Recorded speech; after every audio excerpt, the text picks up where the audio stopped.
No tales of the Ouija board would be complete without harking back to one of the stories that brought it into the forefront. On this episode of nERDbOX Paranormal, we tell the story that inspired the 1973 classic, The Exorcist. So turn out the light and pull up the covers as I share a tale of the paranormal. In the mid-1940s, Roland Doe lived in a small town in Maryland with his parents and grandmother. He was a precarious young boy, often in trouble at school, which isolated him from other children. Over the years, he grew close to his Aunt Harriet, a spiritualist who experimented with conjuring spirits in the afterlife. As Roland's fascination grew in his aunt's beliefs, she would introduce him to the Ouija board and began to mentor him in the art. In January 1949, a series of uncanny disturbances began to occur in their home, putting the family on edge. The sound of something dripping echoed in Roland's grandmother's room. Scratching and clawing could be heard beneath the floorboards of the home. On the 26th of January, Aunt Harriet would pass away, causing Roland to begin to spiral into depression, while the disturbances increased inside of the home. Furniture would begin to move on its own. Vases would levitate or fly through the air. Roland's mattress would violently shake while he laid on it. It is even noted that at one point, a portrait of Jesus Christ began rattling on the wall.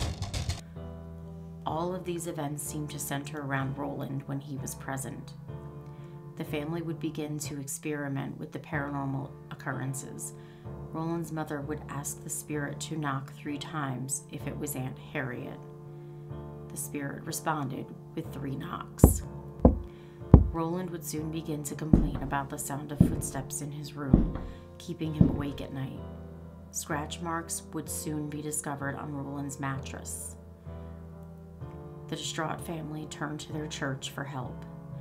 Skeptical Reverend Lutheran Miles Scholes invited Roland to stay with him one night so that he could observe his behavior. The paranormal disturbances would follow Roland to Reverend Scholes' home. Reverend Scholes would advise Roland's parents to see a Catholic priest. The disturbances grew more physical as scratches would begin to appear on Roland's body. Some would even form words. The family would convert to Catholicism and attempted to baptize Roland, only this caused him to go into an unbridled rage, which led him to being committed into the Georgetown University Hospital. The psychiatric treatments failed, prompting the church to grant a local priest, Father Edward Albert Hughes, to perform an exorcism on Roland. Roland was strapped down in the hospital during the exorcism. However, he managed to slip one of his arms free from the restraints and pulled a bed spring from the mattress. He lunged forward and lacerated Father Hughes' arm from his shoulder to his wrist. Soon after, the name Lewis would appear scratched on Roland's body. The Doe family believed it to be a sign since they had relatives that lived in St. Louis. They also felt that the house they lived in was at the root of the problem, so they relocated there. Roland's cousin, an attendee of St. Louis University, worked with his professor and the church. Father Raymond J. Bishop and Father William S. Bodern soon arrived. They noticed that the activity primarily would occur at night.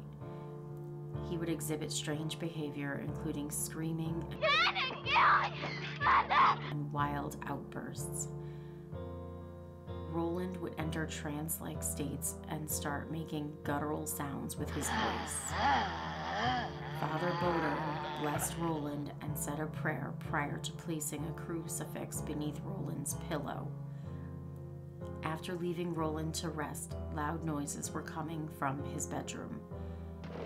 The family rushed to Roland's aid while various pieces of furniture had been moved or flipped over, and a crucifix that hung in the room had moved to the edge of the bed. Roland, meanwhile, laid in his bed, violently shaking. It was this event that prompted the Archbishop to grant the priest the permission to perform an exorcism. Roland was moved to a psychiatric wing at Alexian Brothers Hospital. The priest requested the assistance of a third priest, Father Walter Halloran. The three had begun the next exorcism, during which the words evil and hell were etched into Roland's body. Roland spoke in Latin. His voice grew deeper as he shouted obscenities at the priests. He urinated in his bed, vomited on the wall, and broke Father Halloran's nose.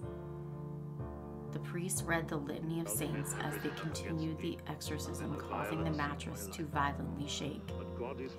The exorcism lasted 8 minutes until Roland said in a calm voice, "He's gone." Roland went on to live a normal life. However, the events of that day persisted. The room in the hospital where the exorcism had taken place was sealed shut to prevent anyone from entering the room again. That wing of the hospital was eventually destroyed in 1978. Have a story about the Ouija board or something paranormal?